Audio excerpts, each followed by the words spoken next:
Eto pala ang dahilan kung bakit mas pinili ni LeBron James ang Philadelphia kaysa sa team ni Stephen Curry na Golden State Warriors.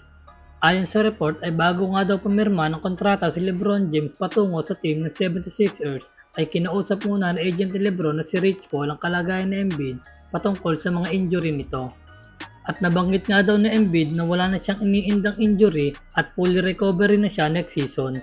At nung nalaman nga daw ni LeBron na fully recover na si Joel Embiid sa susunod na season, ay dito na nga daw nagdesisyon na lumipat na sa team ng Philadelphia. Sinigurado nga daw muna ni LeBron James ang lagay ni Joel Embiid bago ito magdesisyon at lumipat na sa team ng 76ers.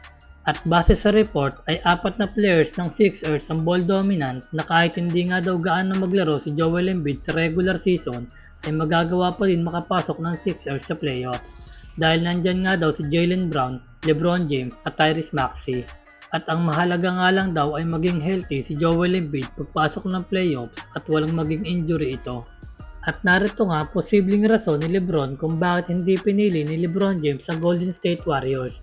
Dahil ayon kay Draymond Green, sa tingin nga daw niya ay dahil sa history rivalry between Cavs at Warriors. At isa pa nga daw ang bash mula sa fans na pwedeng makuha ni LeBron katulad ng nga lang na pagsali ni Kevin Durant noong 2017 sa Golden State Warriors. Yan nga daw ang nakikitang dahilan ni Draymond Green kung bakit hindi pinili ni LeBron na maglaro para sa team ng Golden State Warriors at makasama si Stephen Curry.